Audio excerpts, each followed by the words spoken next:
పలికేటువంటి ఆ పరమేశ్వరునికి వేల వేల ప్రణామాలు తెలియజేసుకుంటూ, మరి రోజు భగవన్నామాన్ని పలికేటువంటి అదృష్టాన్ని మనకి ఇచ్చినాడంటే భగవంతుడు మనలో ఉండేటువంటి ఆ కర్మలను తీసేసి ఈ జన్మలో మంచి కర్మలను చేసుకోవడం ద్వారా ఉత్తమమైనటువంటి గతులను పొందాలి అని చెప్పేసి అదృష్టాన్ని మనకు భగవంతుడు ఇచ్చినాడు అని చెప్పవచ్చు.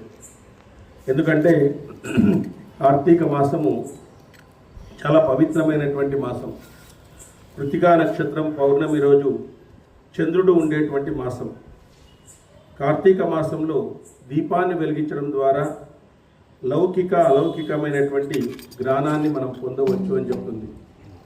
దీపం జ్యోతి పరబ్రహ్మ, దీపం తమో పరోహరం, దీపేన సాధ్యతే దైవం, దీపలక్ష్మి నమోస్తుతే అంటారు. సద్యాలక్ష్మి నమోస్తుతే అని. సో దీనికి కౌముది మాసము అని కూడా పేరుందన్నమాట. క్షీరసాగర మదనంలో పరమశివుడు ఆ విషాన్ని తాగడం వల్ల ఆమె పార్వతీదేవి తమ కుటుంబముతో ఈ జ్వాలా తోరణంలో నేను 4 సార్లు దూరి ఆ విధంగా ఇది చేసుకుంటాను అని చెప్పేసి ఆ విధంగా చెప్పిందంట. అంటే మొక్కుబడి తీర్చుకుంటాను అని చెప్పిందంట. చిచ్చల తోరణం అంటారు దాన్ని, జ్వాలా తోరణం అని కూడా అంటారు. ఆ విధంగా కార్తీక మాసంలో బ్రహ్మ ముహూర్తంలో కృతికా నక్షత్రం కాంతి శరీరం మీద పడితే మనకు రోగాలు వెళ్ళిపోతాయంట. అంటే బ్రహ్మ ముహూర్తంలో మనం చేసేటువంటి ఏదైనా కార్యక్రమాలు మన శరీరం మీద పడితే అవి రోగ క్రిములను నాశనం చేస్తాయి. అనేకమైనటువంటి రోగాలకి నుంచి మనం నాశనం అవుతాము అని చెప్పేసి చెప్తారు. కాబట్టి కార్తీక మాసానికి సమానమైనటువంటి మాసం లేదు. సత్యయుగానికి సమానమైనటువంటి యుగం లేదు. వేదాలకు సమానమైనటువంటి శాస్త్రం లేదు. గంగానదితో సమానమైనటువంటి నది లేదు. మనసును మించినటువంటి తీర్థము లేదు. శరీరాన్ని మించినటువంటి క్షేత్రము లేదు. ఆ విధంగా కార్తీక మాసానికి మానవ జీవితం అంతటి పరమార్థం లేదు అని చెప్తారన్నమాట. కాబట్టి ఇందులో మనము కార్తీక మాసంలో దీపారాధన చేయాలి. దీపం రాధన చేయడం వల్ల భగవంతుడు సంతుష్టుడవుతాడు. అదేవిధంగా ఆ దీపారాధన చేసేటువంటి వాడు విద్యావంతుడవుతాడు, ఆయుష్మంతుడవుతాడు, సృజనాత్మక శీలి కూడా అవుతాడు అన్నమాట. కాబట్టి దీపారాధన అనేటువంటి చేయాలా. రెండవది దానము చేయాలి. మీకు ఉన్నటువంటి దాంట్లో ఎవరికైనా కూడా దానం అనేటువంటిది చేయాలి. మూడవది ఉపవాసం చేయాలి. సాధ్యమైనంత వరకు ఉపవాసం ఉండగలిగితే కొంతవరకు ఉపవాసం ఉండి సాయంత్రం పూట్ల ఏకభుక్త భోజనం చేయడం ద్వారా ఈ కార్తీక మాసాన్ని పరిపూర్ణం చేసుకున్నటువంటి వాళ్ళం అవుతాం. అదేవిధంగా కార్తీక మాసంలో వనభోజనం చేయాలి. వనభోజనం అనేటువంటి చాలా ముఖ్యం. ఎందుకంటే మన మధ్య సఖ్యత, అనుబంధము ఇవన్నీ కూడా పెరగాలి అంటే అట్లాంటి వనభోజనాలకు మనం వెళ్ళాలి. తర్వాత కార్తీక పురాణము చెప్పుకోవాలి. రోజు ఒక కథని, భగవంతుని యొక్క కథని, ఏ విధంగా వాళ్ళు అనేకమైనటువంటి కష్టాలను అనుభవించి మరి ఏ విధంగా ఉన్నత స్థితిని పొందినారు వాళ్ళు జీవితంలో, భగవంతుని యొక్క ప్రేరణ ద్వారా, భగవంతుని యొక్క భక్తి ద్వారా, భగవంతుని కీర్తించడం ద్వారా, భగవంతుని యొక్క నామాన్ని వాళ్ళు స్మరించడం ద్వారా, మననం చేయడం ద్వారా, నిధిధ్యాసనం ద్వారా, శ్రవణం ద్వారా ఏ విధంగా వెళ్ళాడు అని చెప్పేసి ఆ విధంగా. తర్వాత కార్తీక స్నానాలు చేయాలి అని చెప్పేసి మనకు శాస్త్రం అనేటువంటిది ఉద్భవించిందనమాట. నదీ స్నానాలు చేయాలని చెప్పేసి, నదీ స్నానం ఎక్కడైనా చేయాలని. ఎందుకంటే కార్తీకంలో ఆవు కాలిగిట్ట మునిగినంత జలంలో కూడా దేవదేవుడు ఉంటాడంట. ఆవు కాలు గిట్ట మునుగుతుంది కదా, అందులో కూడా దేవదేవుడు ఉంటాడంట. గోష్పదీమంత అంటారు దాన్ని. అంటే ఆవు కాలు గిట్ట మునిగినంత జలంలో కూడా దేవదేవుడు ఉంటాడు. అంటే స్నానం చేయకపోయినా మనం దాన్ని నీళ్ళు ఆ విధంగా వేసుకోవడం. కాబట్టి కలియుగంలో తక్కువ శ్రమతో ఎక్కువ పుణ్యాన్ని, మోక్షాన్ని సంపాదించవచ్చునని చెప్పేసి నైమిషారణ్యంలో సూత మహాముని సౌనకాది మహర్షులకు చెప్తున్నాడు అన్నమాట. తక్కువ శ్రమతో ఎక్కువ పుణ్యాన్ని సాధించుకునేటువంటి కాలం ఏదైనా ఉంది అంటే అది కార్తీక మాసము. ఎందుకంటే ఇది హరి అరులకు అభేదమైనటువంటి హరునికి హరికి ఇద్దరికీ కూడా ముఖ్యమైనటువంటి మాసం, ఇష్టమైనటువంటి మాసము. ఇహంలో మానవుడు సృష్టించుకున్న ధనాన్ని ఆర్జించడానికి జన్మంతా వినియోగిస్తున్నాడు. పరంలో తిరిగి జీవుడు ఎలా పయనిస్తాడో ఎవరికీ తెలియదు. మనము చనిపోయిన తర్వాత ఏ విధంగా పయనిస్తామో మనకే తెలియదు. అది తెలుసుకోకపోతున్నాడు. నిత్యము స్వార్థ చింతనతో అశాశ్వతమైనటువంటి సంపదల మధ్య అజ్ఞానాంధకారముతో కొట్టుమిట్టాడుతున్నాడు. దాని నుంచి బయటపడాలంటే అట్లీస్ట్ కార్తీక మాసంలో అయినా కూడా కొంత పుణ్యాన్ని సంపాదించుకోవాలని చెప్తుంది శాస్త్రం. అందువలన మనము ఈ భక్తుల ప్రార్థనను భగవంతుడు విని మన యొక్క జీవితాన్ని మార్చడానికి ఆయనకు అవకాశం అనేటువంటిది ఉంది అని మనము చెప్పుకోవచ్చు అనమాట. ఒక చోట మధురిమ అనేటువంటి మధురను పాలించేటువంటి చంద్రపాండ్యుడు, ఆయన భార్య కుముద్వతి ఇద్దరు కూడా సంతానం కోసం ఈశ్వరుని ప్రార్థిస్తారు. ప్రార్థిస్తే వాళ్ళు తపస్సు చేసినప్పుడు పరమేశ్వరుడు ప్రత్యక్షమవుతాడు. అప్పుడు ఆయన ఏమడుగుతాడంటే, ఆయుష్ కలిగి వైదవ్యం కలిగినటువంటి అమ్మాయి కావాలా, అల్పాయుష్కుడైనటువంటి యువకుడు కావాలా అని అడుగుతాడు. ఆయుష్ కలిగి వైదవ్యం కలిగినటువంటి కుమార్తె కావాలా, అల్పాయుష్కుడైనటువంటి కుమారుడు కావాలా అని అడుగుతాడన్నమాట. అప్పుడు వీళ్ళు ఏమంటారంటే, మాకు కుమారుడే కావాలి అని చెప్తారు. ఆ కుమారుడు పుట్టిన తర్వాత వీళ్ళు ప్రాణాలు గ్రహించేందుకు యముడే స్వయంగా వస్తాడనమాట. ఆ యముడు స్వయంగా వచ్చినప్పుడు వీళ్ళు పరమ భక్తితో శివుణ్ణి మెప్పిస్తారనమాట. ఆ శివుణ్ణి మెప్పించడం వల్ల వాళ్లకు ఆ పిల్లవాడు మళ్ళీ ఆయుష్ను సంపాదించుకొని ఆనందంగా కొన్ని రోజులు అనేటువంటిది ఉండడం అనేటువంటి ఇట్లాంటి గొప్ప కథలు మనకు కార్తీక పురాణంలో రావడం అనేటువంటిది జరుగుతుంది. ఇది మొదటి అధ్యాయానికి సంబంధించినటువంటి కథ అన్నమాట. అలా మన శేఖర్ సార్ గారు పుస్తకాన్ని తెచ్చిచ్చినారు, సరే ఎట్లా పారాయణం చేస్తామని చెప్పేసి ఆ విధంగా మనము ఇక్కడ చేస్తాము. అక్కడ సరే నిన్న మనము భాగవతంలో తెలుసు కదా, ఆ తాబేలు తర్వాత ఏనుగు వాళ్ళ పేర్లు విభాసుడు, సుప్రీతుడు అనేటువంటి వాళ్ళు వైరముతో, ఆస్తి కోసము వైరముతో చాలా రోజుల నుంచి కొట్టుకుంటూ ఉన్నారన్నమాట. చాలా రోజుల నుంచి కొట్టుకుంటూ ఉంటే కశ్యప మహాముని ఏం చెప్తాడంటే, వాళ్ళిద్దరిని తినేవే అని చెప్తాడు. పని అయిపోతుంది, వాళ్ళిద్దరిని నువ్వు కావాలంటే తినేసే అని చెప్పేసి ఆ విధంగా వాళ్ళిద్దరిని తీసుకొని ఒక కొమ్మ మీదకి వస్తాడనమాట గరుడు. వాళ్ళిద్దరిని తీసుకొని ఒక కొమ్మ మీదకి అక్కడికి రావడం జరుగుతుందనమాట. అక్కడ కొమ్మ మీదకి వస్తే మర్రి చెట్టు ఇలా అంటుంది, పక్షీంద్ర, నా ఈ కొమ్మ 100 యోజనాల పొడవు గలది, ఈ కొమ్మపై చేరి గజకచ్చపాలను భుజించు అని చెప్తుంది. అనేక పక్షులతో సేవించబడుతూ పర్వతంతో సమానమైన వైశాల్యం కలిగి ఉన్న ఆ చెట్టు కంపింపజేస్తూ గరుడు దాని కొమ్మ మీద వాలగానే ఆ కొమ్మ విరిగిపోయింది. ఆ కొమ్మ విరిగిపోయింది అనమాట. ఆ రెండింటిని తీసుకుని వచ్చుకుంటాడు ఆయన తినడానికి. ఆ తాబేలును తర్వాత ఏనుగును రెండింటిని కూడా ఒక చిన్న కూరలతో తీసుకుని వచ్చుకుంటాడు. కాలి గోటితో తీసుకుని వచ్చుకుంటాడు ఆ రెండింటిని కూడా. అంత శక్తి ఉంటుంది ఆయనకి, భూమే కంపిస్తుంది ఆయన ముందుకు పోతే, అంత శక్తి కలిగినటువంటి వాడు. అంటే భగవంతుని యొక్క వాహనానికి అంత శక్తి ఉంటే ఇంక భగవంతునికి ఎంత శక్తి ఉంటుంది లెక్కేసుకోండి. భగవంతునికి ఎంత శక్తి ఉంటుంది ఇంకా. ఆ శక్తిని మనం కొలవగలుగుతామా చెప్పండి? ఆ శక్తిని మనం కొలవలేము. ఎవరు కూడా భగవంతుణ్ణి నామాలతో కీర్తించడం, ఓ సహస్ర నామాలు, సహస్రము అంటే అనంతం అనమాట. అసలుకి ఎన్ని నామాలు ఉన్నాయి, అన్ని నామాలు ఆయనవే, వేరే ఏమీ లేదు. కాబట్టి ఆ భగవంతుని యొక్క కృపా కటాక్షాలు మన మీద పడాలంటే మనం ఎంతో శ్రమించాలి. మానవ జీవితం అందుకే ఇచ్చిండేది భగవంతుడు. 84 లక్షల జీవరాశుల్లో 83,999 జన్మలు దాటుకొని మనం ఈ దేనికి వచ్చాము, మానవ జన్మలోకి వచ్చాము. మరి మానవ జన్మ వచ్చిన తర్వాత మనకిచ్చినటువంటి బుద్ధి, మనకిచ్చినటువంటి ఇంద్రియాలు, మనకిచ్చినటువంటి మనసు, వీటన్నింటినీ కూడా మనం భగవంతుని తెలుసుకోవడానికి ఉపయోగించాల.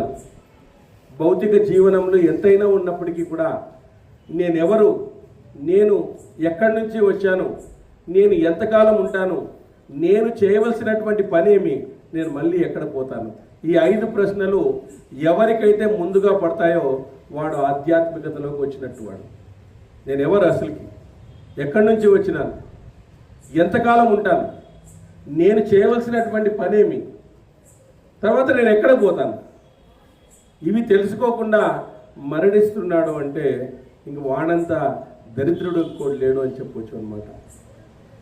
వాడంత దరిద్రుడే ప్రపంచంలో లేడు. కాబట్టి గురువుల ద్వారా, మనకు ఉండేటువంటి అనేకమైనటువంటి గ్రంథాల ద్వారా మనం ఎవరు అని తెలుసుకోవాలి. మనం ఎవరు అనేటువంటిది, మనం ఆత్మనా, మనం మనసునా, మనము ఇంద్రియాలా, మనం శరీరమా అనేటువంటిది మనం తెలుసుకోగలిగితే మన జీవ రహస్యాన్ని ఇవ్వడానికే భగవంతుడు మనకి ఇన్ని ఫెసిలిటీస్ ఇచ్చినాడు. అంటే జంతువులకు లేనటువంటి ఫెసిలిటీస్ ఇచ్చినాడు. జంతువులకు భయపడ్డము, ఆహారం తినడము, భయపడ్డము, సంతానం కనడం, అవి 3 మనకు కూడా ఇచ్చినాడు. కానీ 4వదైనటువంటి వివేకమైనటువంటి దృష్టిని మనకిచ్చినాడు. మంచి చెడులను అర్థం చేసుకునేటువంటి శక్తిని మనకిచ్చినాడు. మంచి చెడులను అర్థం చేసుకునే శక్తి మనకిచ్చినాడు.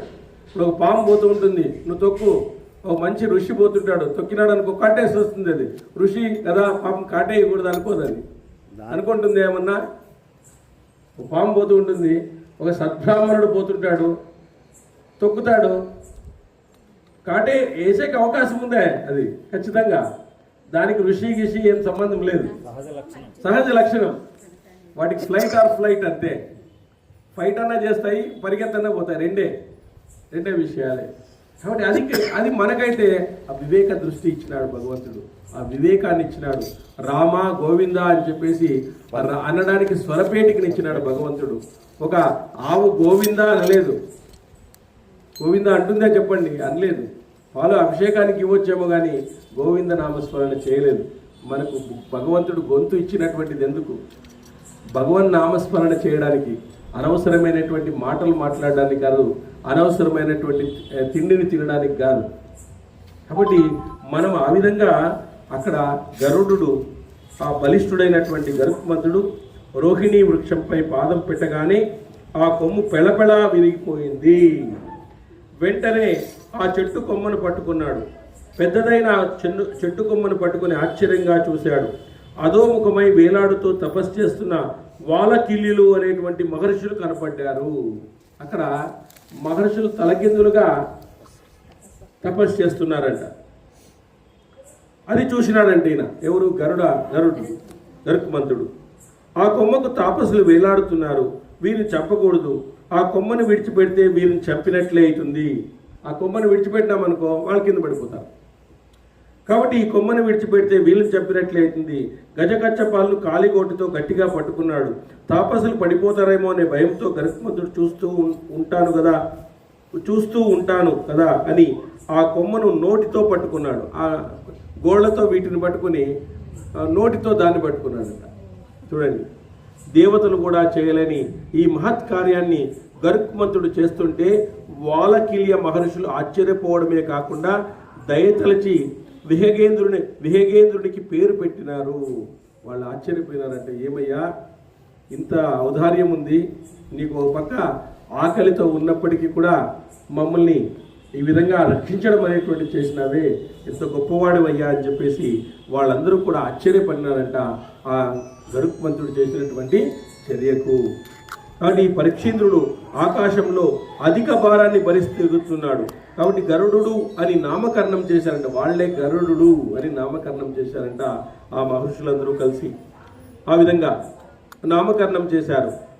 పన్నగాలను తినే పక్షీంద్రునికి పన్నగాలను తినే పక్షీంద్రుడు అలా గరుత్మంతుడైనాడు.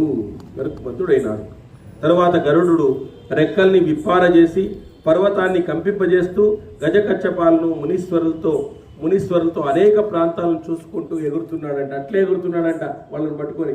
ఆ కొమ్మను వేలాడుతున్నారు, ఆ కొమ్మను నోటితో పట్టుకున్నాడు, గోళ్లతో ఇవి రెండు పట్టుకున్నాడు, అలాగే ఎగురుతున్నాడు అనమాట.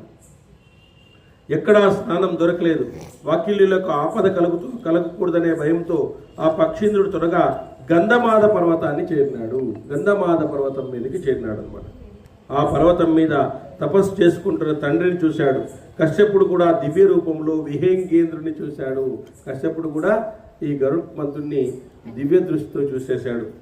అమిత తేజోవంతుడు, బలపరాక్రముడు, వాయువేగంతో మనోవేగంతో పర్వత శిఖరంలాగా ఎత్తిన బ్రహ్మదండం లాగా ప్రవేశించే కుమారుణ్ణి కశ్యపుడు చూశాడు.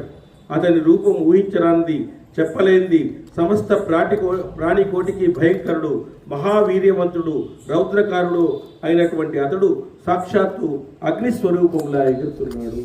అట్లా అగ్నిస్వరూపంలా ఎగురుతున్నాడు అనమాట ఆ గరుత్మంతుడు. దేవతలు, దానవులు, రాక్షసులు అతన్ని చేరడానికి భయపడుతున్నారు. అతడు అజేయుడు, పర్వత శిఖరాలను పగలగొట్టగలడు, సముద్ర జలాన్ని శుష్కింపజేయగలడు. సముద్ర జలాన్ని మొత్తం అంతటిని కూడా శుష్కింపజేయగలిగినటువంటి కెపాసిటీ ఉందన్నమాట. సమస్త లోకాలని భయకంపితులను చేయగలడు, యమునితో సమానుడు. భగవంతుడైన కశ్యపుడు అలా వచ్చిన కుమారుణ్ణి చూసి అతని మనసులోని సంకల్పాన్ని గ్రహించి ఈ విధంగా అంటున్నాడు. చూడండి, ఒక కశ్యప మహాముని అలాంటి వానికి జన్మనిచ్చినాడు అంటే ఎంత గొప్ప మునులు మనకున్నారు. వాళ్ళు దివ్య దృష్టితో భవిష్యత్తును దర్శించినారు. దివ్య దృష్టితో ఈ సమస్త భూమండలానికి ఆధారమైనటువంటి వాళ్ళని దర్శించినారు. దివ్య దృష్టి వాళ్ళు సంతానం, మానవులు కూడా అదే సంతానం, ఆయన సంతానం. కాబట్టి ఇట్లాంటి గొప్ప వాళ్ళని మనం స్మరించుకోవడం ద్వారా వాళ్ళ యొక్క గొప్ప శక్తి కూడా మనలో వస్తుంది అనమాట. మనలో కూడా మన ఆత్మను చూడగలిగే ఇది వస్తుంది అనమాట. మనలో కూడా మన యొక్క ఆత్మను దర్శించుకోగలిగేటువంటి కెపాసిటీ వాళ్ళని తలుచుకోవడం ద్వారా వస్తుంది మనం. ఈ సాయంత్రం పూట ప్రదోష కాలంలో, కార్తీక మాసంలో, హరిహరులకు ప్రియమైనటువంటి మాసంలో మనము వాళ్ళని తలుచుకోవడం ద్వారా, చూడండి, మనం ఏది తలుచుకుంటే అది అవుతుంది అని ఇంగ్లీష్లో కూడా అంటారు. ఇంగ్లీష్లో కూడా ఆ విధంగా అంటారు, నువ్వు ఏదైనా తలుచుకో అవుతుంది అని చెప్పి. అది మనం ఎప్పుడు దీన్నే తలుచుకుంటున్నాం అనుకో, ఎందుకు కాదు? అక్కడ వర్తించిన సూత్రం ఇక్కడ వర్తించదా? ఎక్కడైనా. కాబట్టి నువ్వు అనుకో జరుగుతుంది అని చెప్తారు. అనుకో జరుగుతుంది, బాగా అనుకో జరుగుతుంది. అదేవిధంగా మనము ఇట్లాంటి మహర్షులను, ఇట్లాంటి గొప్పమైనటువంటి శివ కేశవులను మనం రోజు స్మరణ చేయడం ద్వారా మనలో ఉండేటువంటి మాలిన్యాలన్నీ కూడా బయటికి పోతాయి. మనలో ఈ ఆత్మ అనేటువంటిది ఇప్పుడు కప్పబడి ఉందన్నమాట. ఇంద్రియాలతో, మనసుతో, బుద్ధితో కప్పబడి ఉంది. సో అవన్నీ కప్పబడి బయటికి వెళ్ళాలి అంటే భగవన్నామస్మరణ ఉధృతంగా చేయాలి. భగవన్నామస్మరణతో పాటు మనకు మహాగ్రంథాల పఠనం అనేటువంటి చేయగలిగితే వాళ్ళు గొప్పవాళ్ళు అవుతారు. ఎందుకంటే సూత మహాముని చెప్తుంటే సౌనకాది మహర్షులు గొప్పవాళ్ళు అయింది. శుకుడు చెప్తూ ఉంటే మరి పరీక్షిత్ మహారాజు గొప్పగా మోక్షాన్ని పొందలేదా? మరి ఇవన్నీ ఎగ్జాంపుల్స్ కావా? చెప్పండి మనం ఈరోజు. కాబట్టి ఆ విధంగా భగవంతుని గురించి మనం తెలుసుకోవాలనేటువంటి ఉత్సాహము, ఆ తపన వలన మనలో పూర్వజన్మలో చేసినటువంటిది అన్నిటినీ కూడా భగవంతుడు తొలగిస్తాడు. ఎవరైతే ఆ విధంగా చేస్తారో, చేయని వాళ్ళని తొలగించడు, చేసే వాళ్ళని తొలగిస్తాడు. ఆ పూర్వజన్మ కర్మలను తొలగించి ఈ జన్మలో మంచి కర్మలు చేయించి భవిష్యత్తులో నీకు గొప్ప జన్మ, ఉన్నతమైనటువంటి జన్మని ఇవ్వడానికి భగవంతుడు ప్రణాళిక సిద్ధం చేస్తాడు. అందుకే భగవద్గీతలో అంటాడు, కొన్ని కోట్లలో కొంతమందే నన్ను తెలుసుకుంటారు అంటాడు. ప్రపంచం 900 కోట్లు ఉంది, 900 మంది తెలుసుకుంటే గ్రేట్ అనుకోవచ్చు భగవంతుడిని. కొన్ని కోట్లలో కొంతమందే నన్ను తెలుసుకుంటారు, అందరూ తెలుసుకోలేరు. ఎందుకంటే జారిపోతారు, ప్రతి దాంట్లో జారిపోతారు, ఎక్కడో చోట జారిపోతారు. ఓపిక ఉండదు వాళ్ళకి, ఓపికతో ముందుకు పోయేవాడికే చేస్తుంది అనమాట. కాబట్టి ఆ విధంగా ఉంటుంది.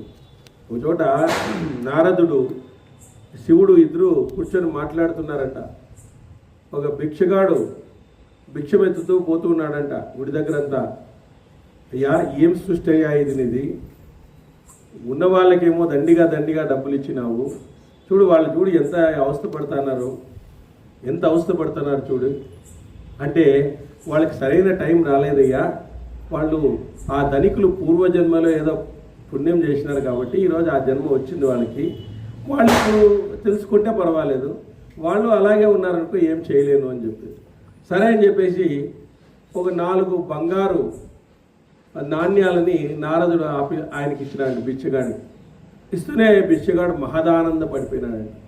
మహదానందపడి ఆనందంగా ఆహా ఈ రేపు నుంచి బిచ్చ మెచ్చుకోవాల్సిన పని లేదు, నేను ఇక్కడ ఖాళీ చేసేస్తానని చెప్పేసి అంటూనే ఎవడో దొంగ వచ్చి ఎత్తుకుపోయినట్ట. దొంగ వచ్చి ఎత్తుకుపోయాను. సరే అని చెప్పేసి మళ్ళీ నారదుడు స్వామి నేను 4 వరహాలు ఇచ్చి వచ్చినాను వాడిని నిలుపుకోలేకుండా పోయినాడంటే వాడికి ఇంకా ఆ టైం రాలేదయ్యా అని చెప్పినాను కదా, నువ్వు మళ్ళీ ఎందుకు అనవసరంగా కిందికి పైకి తిరుగుతూ ఉంటావు అని చెప్పి చెప్తున్నాడు అనమాట. మళ్ళీ పోయి వజ్రం ఇచ్చినాడు. వజ్రం ఇచ్చేస్తూనే దీన్ని ఎట్లయినా నిలుపుకోవాలని చెప్పేసి ఇంటికి తీసుకుపోయినాడంట. ఇంటికి తీసుకుపోయి ఒక కుండలో పెట్టినాడంట. పైన మజ్జిగ అట్లా కుండలు ఉంటాయి కదా, ఆ కుండలో పెట్టినాడంట. ఉట్టి పైన పెట్టినాడు. ఆయన ప్రొద్దున్నే నీళ్ళు తీసుకోవాలని ఆ కుండ తీసుకుని పోయిందండి. ఆయనకు తెలియదు దాంట్లో వజ్రం ఉందని. సరే అని చెప్పేసి ఆయన నీళ్ళు తీసుకుని వేసింది. అక్కడ ఒక చేప ఉంటే అది మింగేసిందంట. ఆ వజ్రాన్ని చేప మింగేసిందంట. మళ్ళీ ఇంటికి వచ్చి చూస్తేనే ఖాళీగా ఉంది. ఎక్కడ పోయి వజ్రం అంటే నాకేం తెలుసు, మీరేం చెప్పిట్టారు నాకేమంటే ఇట్లే వాళ్ళు మీరేం నాకేం చెప్పినారా వజ్రం ఉందని, నాకేం తెలుసు పోయిందేమో అనుకున్నా. సరే అని చెప్పేసి మళ్ళీ నారదుడు పోయి చెప్తే లేదయ్యా అని చెప్పేసి ఈసారి నేను ఒక 2 వరహాలు ఇస్తాను చూడు అని చెప్పినాడు అనమాట. అప్పుడు శివుడు వచ్చేసి 2 వరహాలను ఇచ్చినాడంట. శివుడు వచ్చేసి 2 వరహాలు. ఆ 2 వరహాలు చాలా జాగ్రత్తగా పట్టుకున్నాడు. ఇంకెక్కడా పోకూడదు, ఎట్లన్నా కానీ ఇంటికి చేర్చుకొని నేనే ఇది చేయాలని చెప్పేస్తూనే ఒకడు చేపలు అమ్మేవాడు వచ్చినాడంట. చేపలు అమ్మేవాడు వస్తే ఒకటి విలువలు తనుకుంటా ఉందంట. ఒక చేప తనుకుంటా అంటే వాడేం చేసినాడంటే ఒక దాన్ని మెచ్చి ఆ చేపని ఇట్లా తీసుకున్నాడంట.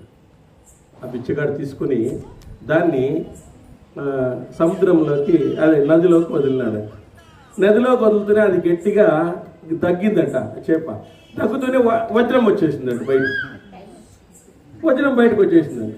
వజ్రం వచ్చేసింది. వచ్చింది తెలిసింది నాకు అంటేనే వాడు దొంగ ఆడ కూర్చోనంట. తెలిసింది అయ్యో నాకు చెప్పుదయా ఇవి కొట్టేస్తారు నన్ను, నేనే తీసుకోండి 4 వజ్రాలు, నీవి 4 బంగారు నగలు, తెలిసింది అంటా ఉండవు, నన్ను చూసే కదా నువ్వు అంటా ఉండేది, వద్దు తీసుకోపోని ఇవన్నీ 4 వరాలు ఇచ్చేసినాయి. 4 బంగారు వరహాలు వచ్చినాయి, వజ్రము వచ్చింది, అది శివుడు ఇచ్చినటువంటి 2 వచ్చినాయి. అప్పుడు నారదు ఏమి స్వామి ఇదేం తేడా ఇట్లా చేసినావంటే, చూడువాడు బాధగా ఉండేటువంటి ఒక చేపకి కొనుక్కొని ఆ చేపను రక్షించినాడు కాబట్టి తనతో ఉండేటువంటి కొంత సొమ్ముని వాడు ఆ జీవి కోసము ఇచ్చినాడు కాబట్టి వాడికి వచ్చిందంతా తిరిగి వచ్చేసింది. వాడికి ఏదైతే నేను ఇచ్చినానో, నువ్వు ఏదైతే ఇచ్చినావో అంతా కూడా తిరిగి వచ్చేసింది, గుర్తుపెట్టుకో.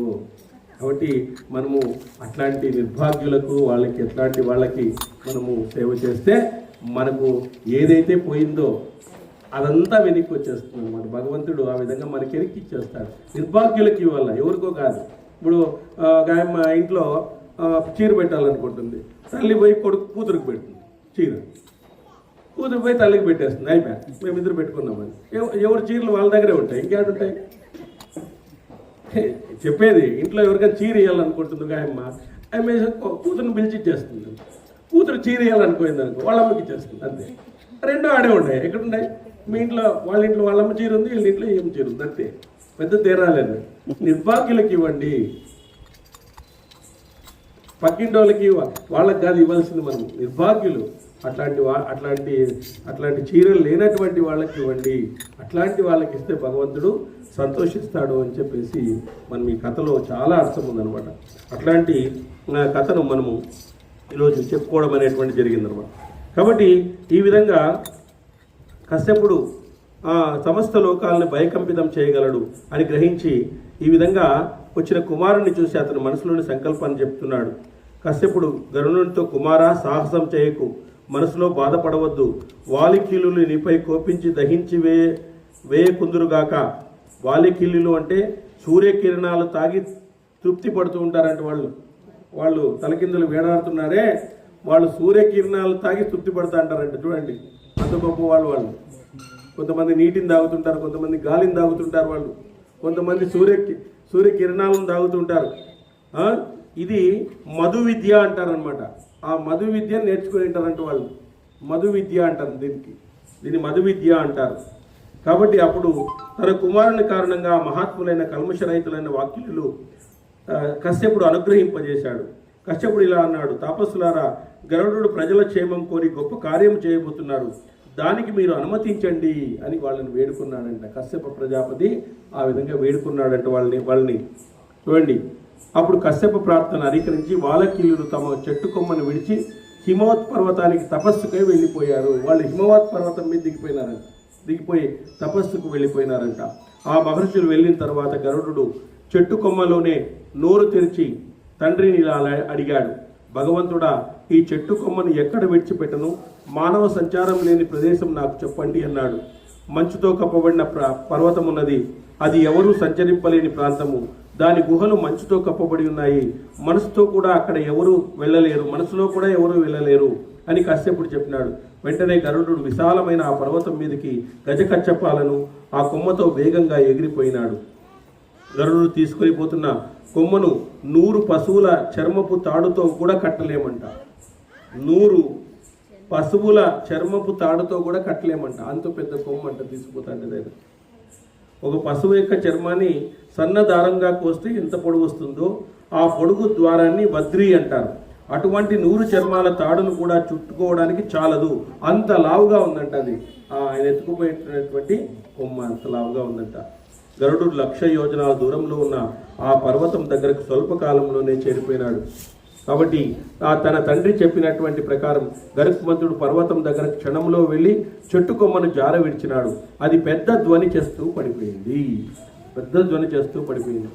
అతని రెక్కల వేగానికి ఆ పర్వతము కంపించింది. అక్కడి వృక్షాలు పుష్పవర్షాన్ని కురిపించినాయి. మన్లతో రత్నాలతో కూడినటువంటి పర్వత శిఖరాలు బద్దలై శోభించినాయి. అక్కడ ఆ కొమ్ము పడేసరికి ఆ చెట్ల పుష్పాలు మెరుపుతో కూడిన మేఘాల కాంతికి బంగారు పుష్పాలు వలె ప్రకాశిస్తున్నాయి. బంగారు పుష్పాలతో ప్రకాశించే వృక్షాలు భూమిపై పడి పర్వతం మీద ధాతువులతో కూడడం వల్ల సూర్యకిరణాల కాంతితో కొమ్మలన్నీ ప్రకాశిస్తున్నాయి. ఆ గరుడు ఆ పర్వత శిఖరాన్ని చేరి గజకచ్చపాలను భక్షించాడు. అక్కడ భక్షించేసినాడు ఈ రెండింటినీ కూడా అక్కడ కూర్చొని. ఆ రెండింటినీ తిన్న తర్వాత గరుడు పర్వత శిఖరం నుంచి మహావేగంతో ఎగిరిపోయాడు. ఈ విధంగా గరుడు ఎగిరి వస్తున్నప్పుడు దేవతలకు భయసూచకంగా చాలా అపశకునాలు కలిగినాయి. గరుడు వస్తున్నాడు, ఇంకా ఇంద్రుడి దగ్గరకు వస్తున్నాడు ఈ అమృతాన్ని తీసుకురావడానికి. ఇంద్రుడికి ఇష్టమైన వజ్రాయుధం భయంతో ప్రజ్వరిల్లిందంట ఒకసారి. ఆ సమయంలో పగటిపూట అగ్నితో కూడిన ఉల్కలు రాలిపడ్డాయి. వసువులు, రుద్రులు, ఆదిత్యులు, సాధ్యులు, మదగణాలు మొదలైన దేవతాగణాలు ఆయుధాలు ఒకటినొకటి ఢీకొన్నాయి. ఈయన వస్తా ఉంటేనే అక్కడ కలకలం రేగుతాంది మొత్తం అంతా కూడా. మబ్బులు లేకపోయినా ఆకాశం పెద్ద పెద్ద మురుపులు గర్జించింది, ఉరుములతో గర్జించింది. దేవతలకు దేవుడైన పర్జన్యుడు కూడా భయపడ్డాడు.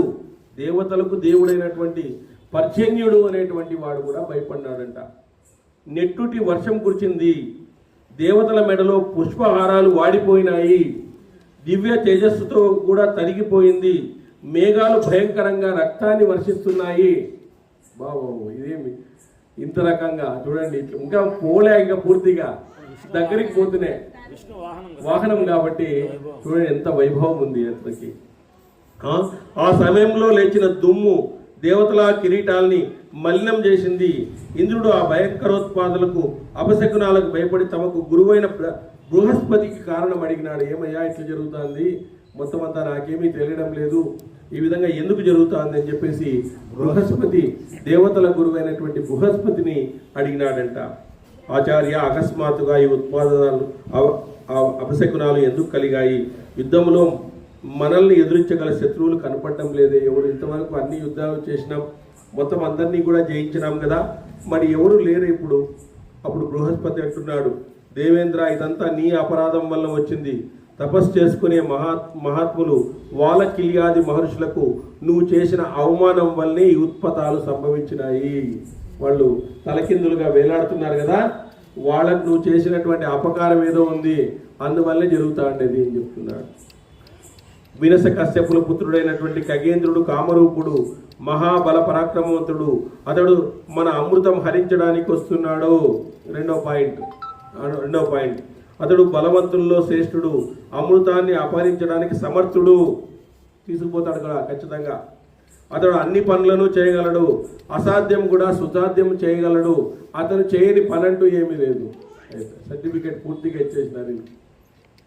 ఉగ్రసేనుడు చెప్తున్నాడు, ఇంద్రుడు బృహస్పతి యొక్క మాటలు విని అమృత రక్షకులతో ఇలా అన్నాడు, బలవీర్య సంపన్నుడైన పక్షి ఇప్పుడు అమృతం హరించడానికి ప్రయత్నిస్తున్నాడు. అతడు అమృతం హరించకుండా మిమ్మల్ని హెచ్చరిస్తున్నాను, వానికి సాటి లేని బలమున్నదని బృహస్పతి చెప్పారు. ఆ మాటలు విన్న దేవతలు ఆశ్చర్యపడి అమృతం చుట్టూ 4 దిక్కులా రక్షణ కల్పించినాడు. ఇంద్రుడు వజ్రాయుధంతో నిలిచినాడు. ఆయన నిలిచినాడంట, వజ్రాయుధం తీసుకుని నిలిచిపోయినాడంట. ఏం జరుగుతుందో చూస్తామని చెప్పేసి. ఆ విధంగా దేవతలు వైడూర్యాలు పొదిగిన బంగారు కవచాలను ధరించారు. ఎంతో విలువైనది, విచిత్రమైనవి. దేవతల శరీరాలకు ప్రకాశం ఇచ్చే దృఢమైన కవచాలు, డాలులు ధరించారు. వారి చేతుల్లో రకరకాల భయంకరమైన శస్త్రాలు మెరిసిపోతున్నాయి. చక్రాలు, పరిగలు, త్రిశూలాలు, ఆ శక్తులు, కత్తులు, గదలు మొదలైన ఆయుధాలు నిప్పులు కక్కుతూ వారు తమ తమ శరీరాలకు తగిన ఆయుధాలను ధరించి ఎత్తి పట్టుకొని అమృతం చుట్టూ నిలిచినారంట. అందరూ కూడా కావలి నిలిచినారు. శస్త్రాలతో వారి ఆభరణాలు దగదగా మెరిసిపోతున్నాయి. దేవతలు కల్ముషం లేకుండా ధైర్యంతో కాపలా కాస్తున్నారు. సాటి లేని బల పరాక్రమాలతో అమృతాన్ని రక్షించుకోవడానికి నిశ్చయించుకుని రాక్షస నగరాలను ధ్వంసం చేసే దేవతలు అగ్నిహోత్రాల వలె ప్రకాశిస్తున్నారు. ఇలా దేవతలు యుద్ధానికి సిద్ధమైనారు. రణభూమిలో పరగతి ఆయుధాలు లక్షల కొద్దీ ఉన్నాయి. పదునైన ఆయుధాలపై సూర్యకిరణాల పది ఆకాశం కిందికి అన్నట్లుగా మెరుస్తున్నాయంట అక్కడంతా కూడా.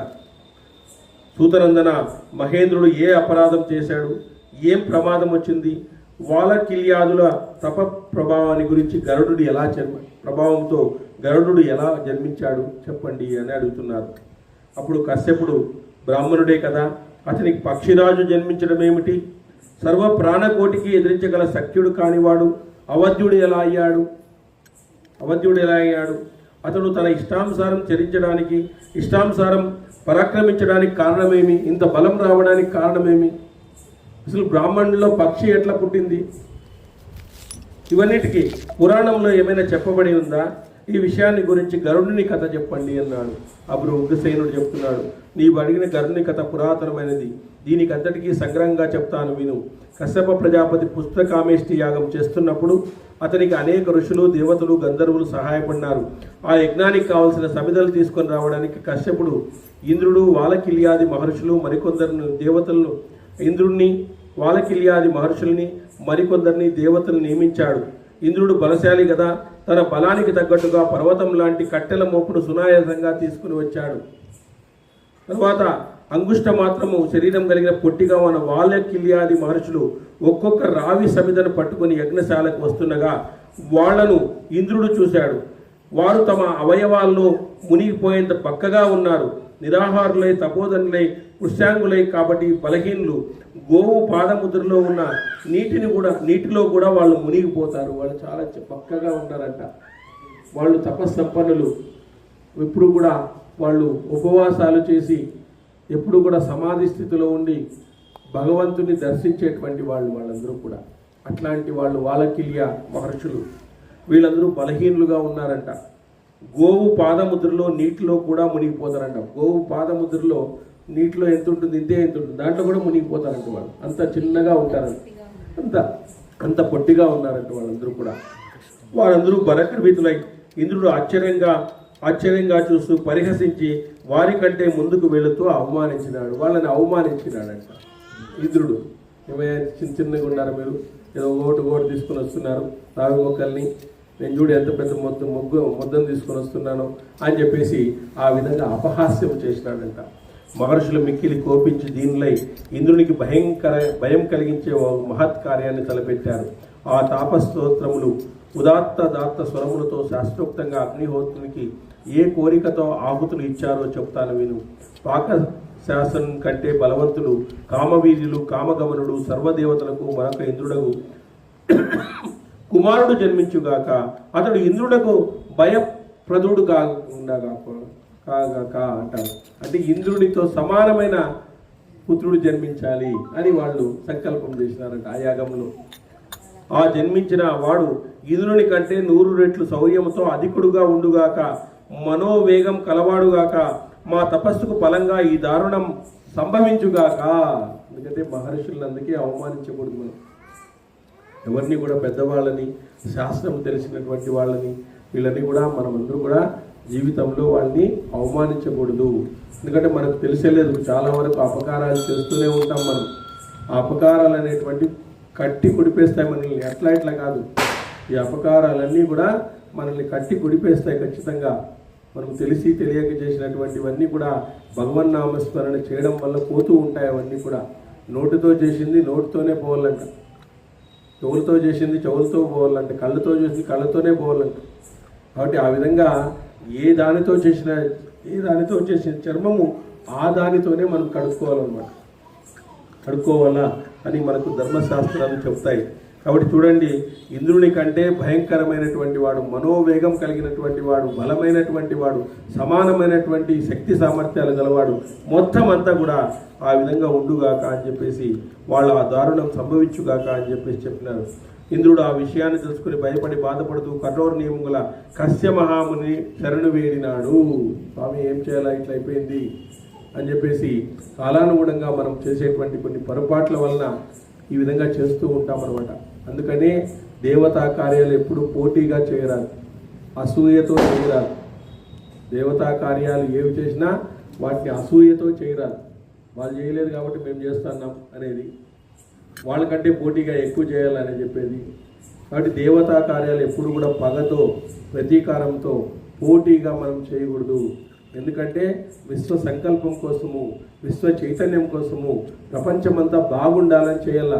మనం మాత్రమే మనం ప్రపంచంలోనే ఉన్నాం కదా, ప్రపంచమంతా బాగుంటే నువ్వు బాగుంటావు కదా. కాబట్టి మన యొక్క భావన, విశ్వ భావన కలగాల. మనం ఈరోజు మహాభారతాన్ని ప్రారంభిస్తున్నామంటే విశ్వభావన కలగాలని అనుకుంటున్నాం. ఎవరో ఒకరికి పోటీగా అనేటువంటిది ఇక్కడ ఏమి ఉండదు. పోటీగా చేయాలా, దాంట్లో ఏవేవో అది ఉండాలా, అట్లుండాలా, అవన్నీ చేయకూడదు అసలుకి. అవన్నీ కూడా ధర్మశాస్త్రాలు ఒప్పుకోవు. ఆ విధంగా చేయడం వల్లే కదా ఈరోజు అనేక మంది అనేకమైనటువంటి వ్యాధులకు గురి అవుతున్నారు. పెద్ద పెద్ద శాస్త్రాలు తెలిసినటువంటి వాళ్ళు కూడా ఈరోజు వాళ్ళు ఆత్మ నియంత్రణ లేకుండా, మనో నియంత్రణ లేకుండా కోల్పోతున్నారు వాళ్ళందరూ కూడా. కారణం ఏమిటంటే ఆ గర్వము, అహంకారము వాళ్ళలో నెత్తికెక్కేసి ఆ భగవద్ ధ్యానము దీంతో వాళ్ళు సరిగా ఇది లేకుండా పోతున్నారు ఈరోజు. ఆ విధంగా మనము ఎప్పుడు పోటీగా దీన్ని భగవత్ కార్యాలను ఎప్పుడు కూడా మనం చేయకూడదు. కాబట్టి ఆ విధంగా దేవరాజు అయినటువంటి ఇంద్రుని ద్వారా వాలకిల్యాల సంకల్పాన్ని కశ్యపుడు విని వారి దగ్గరికి వెళ్ళి వారి కార్యసిద్ధిని గురించి ప్రశ్నించినాడు. సత్యవాదులైన మహర్షులు కశ్యపునితో మేము అనుకున్నట్లే శత్రు భయంకరుడైన ఇంద్రుడు జన్మించుగాక. అప్పుడు కశ్యపుడు వారిని శాంతింపజేస్తూ ఇలా అన్నాడు ఏమన్నా తపోధనులారా, బ్రహ్మయజ్ఞ ఆజ్ఞ వల్ల ఈ పురంధరుడు ముల్లోకాలకు ఇంద్రుడుగా నియమించబడినాడు. మరి మీరు మరొక ఇంద్రుని కోసం ప్రయత్నం చేశారు. పరమేశ్వర వాక్యం వ్యర్థం కాకూడదు. మహాత్ములారా, మీ మాట కూడా వ్యర్థం కాకూడదు. మీ సంకల్పం ప్రకారం అత్యంత బలవంతుడైన ఇంద్రుడు జన్మించుగాక. కానీ అతడు పక్షీంద్రుడగుగాక. ఇంద్రుణ్ణి మీరు మన్నించండి, మీరు రోజంతా దాన్ని చేంజ్ చేయండి, పక్షిగా చేయండి.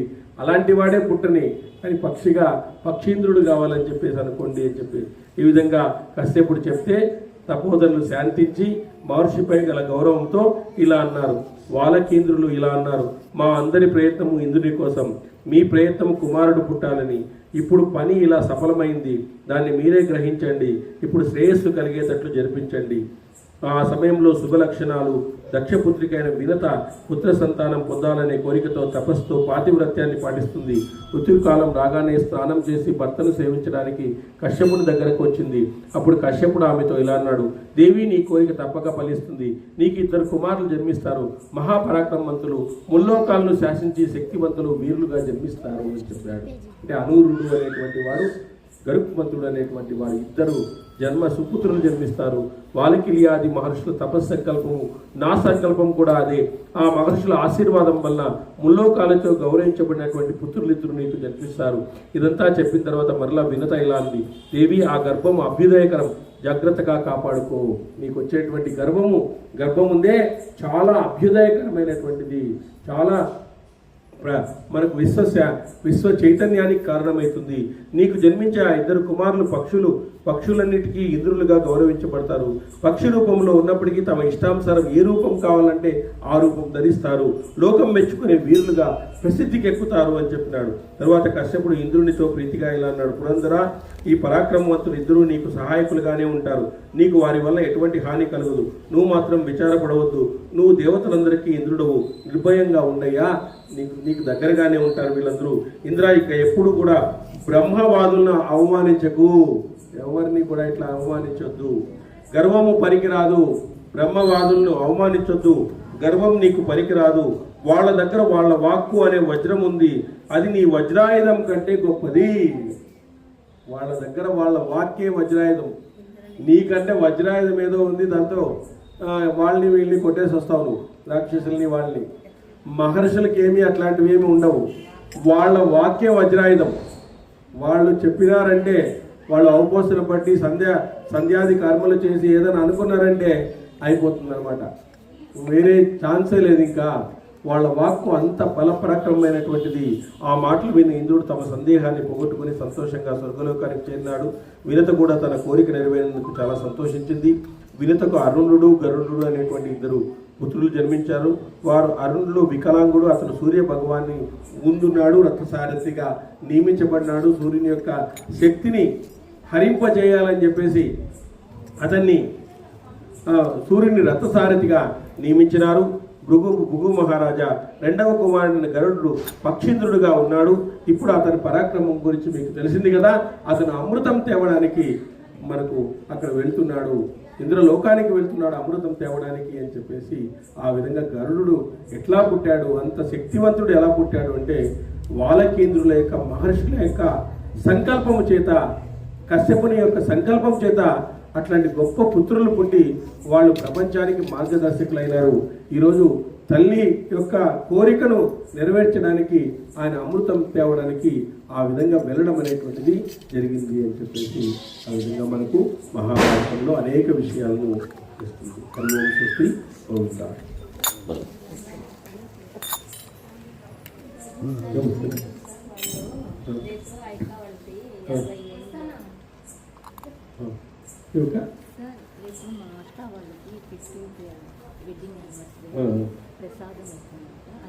అవునా, మీ పేరు?